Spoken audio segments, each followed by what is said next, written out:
So students, I have already discussed about the parathyroid hormone and calcium homeostasis. Now the next question, that is another thing which can regulate the calcium homeostasis, that is our vitamin D. So vitamin D, we know vitamin D2 and vitamin D3. D2 is your arganic acid. You know, it is arganic acid. D3, it is folic acid. So argocalciferol is synthesized from argostate, from plants, and folic acidiferol is synthesized from 7-dehydrocholesterol. So these are the provitamin D2, provitamin D, that is our aldosterone and 7-dehydrocholesterol. From this aldosterone, 7-dehydrocholesterol, the main vitamin, that is the argocalciferol and folic acidiferol, are synthesized.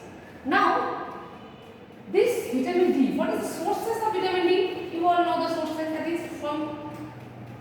it is mainly from the cod liver oil, from fatty fish, from egg yolk, and also from meat. This vitamin D is derived. The main source is the cod liver oil or the fish liver oil. It is the main source. And this vitamin can be synthesized in our skin also. So this is the main sources. Now what is the requirement? It has been saying that a normal adult person requires up to 2.5 microgram of vitamin D. But in pregnancy, in lactation, in childhood, where there is increased growth of bone, there is increased need of vitamin D, of course. It is, and the amount then doubles at about 5 microgram of vitamin D is needed. Now, so the sources I have already discussed, that is from fish liver oil, and these sources from the diet.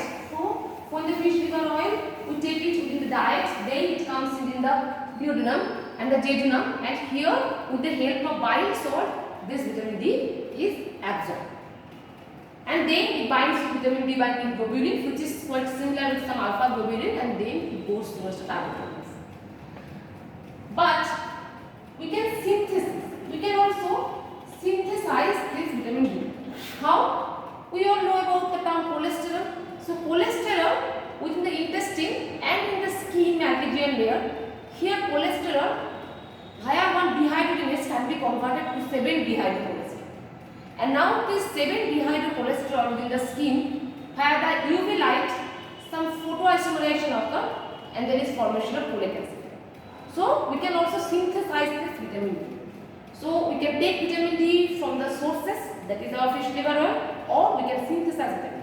It has been seen that the normal adult person, the 2.5 microgram vitamin D, which is needed in tropical country, it can be synthesized. But when there is increased need, then we can also take it from the other sources. So this folic acidiferol, so 7-dehydrocholesterol to 7-dehydrocholesterol, and now the UVB portion of the light in the skin can cause some photoisomerization and there is formation of folic acidiferol. The similar thing occurs from plants or yeast where the provitamin is aldosterone. Here also by the UVB there is argocalciferol is formed. So this folic acidiferol is the vitamin D3.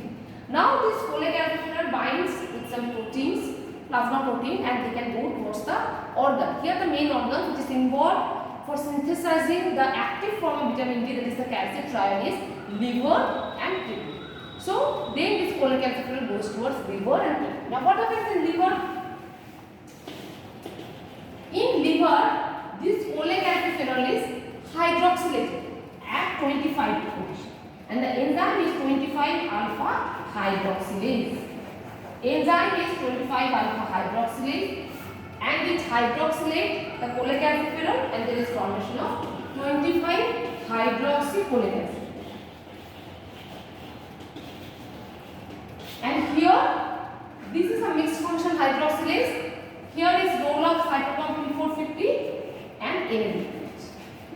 So this is the first hydroxylation of folic acidiferol. Now this 25 hydroxyfolic acidiferol goes towards kidney. And in the kidney there is enzyme present, that is 1 alpha hydroxylase. and this 1 alpha hydroxylase again hydroxylate this, and there is formation of 125 dihydroxyfolate acid. And it is also known as calcitriol. And this is the active form of the. So calcitriol. So cholesterol, 7-dehydrocholesterol, then cholecalciferol, then this cholecalciferol goes in liver, first hydroxylation at 25 position, then is formation of 25 hydroxycholecalciferol, then it goes to the kidney, had the 1 alpha hydroxylase, there is formation of 125 dihydroxycholecalciferol and or calcitriol. This is the active form of vitamin D. That is our calcitriol. Now, so if I draw it like this,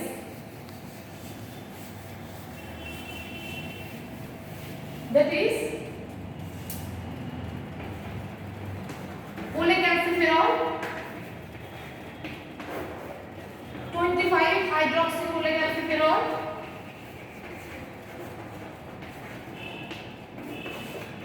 125 dihydroxycholecalciferol or calcitriol.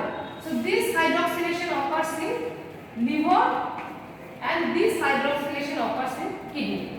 And when this calcitriol concentration is high, then this 125 dihydroxycholecalciferol inhibit the 1 alpha hydroxylase. So another hydroxylase is present also in kidney, that is 24 alpha hydroxylase. And there is then formation of 24-25 dihydroxycholecalciferol. So when the body calcium is high, there is increased calcitriol is there. Then this 1 alpha hydroxylase goes under feedback inhibition, and this enzyme is activated. That is 25 hydroxylase, and there is formation of 24-25 dihydroxycholecalciferol instead of calcitriol production. This is inactive. So this is inactive. So but when there is hypocalcemia, then this can stimulate the PTH, and this hypocalcemia and parathormone, they can stimulate the 1 alpha hydroxylase. And at the same time, they inactivate or they give a negative stimulus towards 24 alpha hydroxylase. So there is raised production of calcitriol. So this is under feedback control. Whether 24 or 25 hydroxycholecalciferol or calcitriol, whichever will produce. When there is hypocalcemia, then obviously this 1 alpha hydroxylase is stimulated, and this calcitriol is produced. But when the body calcium mean is low, calcitriol is high, then this inactive fragment 24-25 dihydroxycholecalciferol will be produced. So this is under feedback control.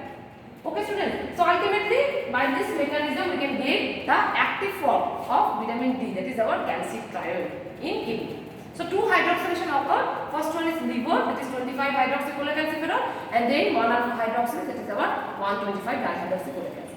So by this mechanism we get the active form. Now what are the target organs for vitamin D?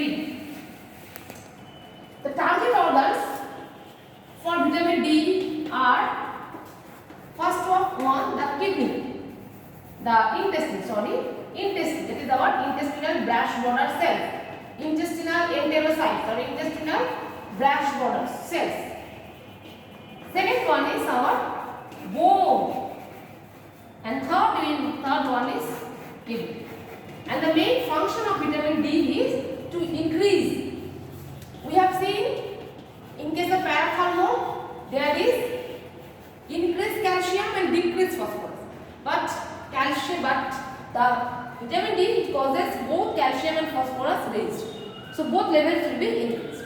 Now how it exerts its function? The vitamin D, then the calcitriol then goes towards the target organ. Here this binds with this receptor, that is the steroid hormone suprasemial receptor, and this hormone receptor,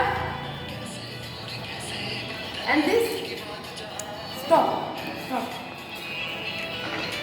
আমার mobile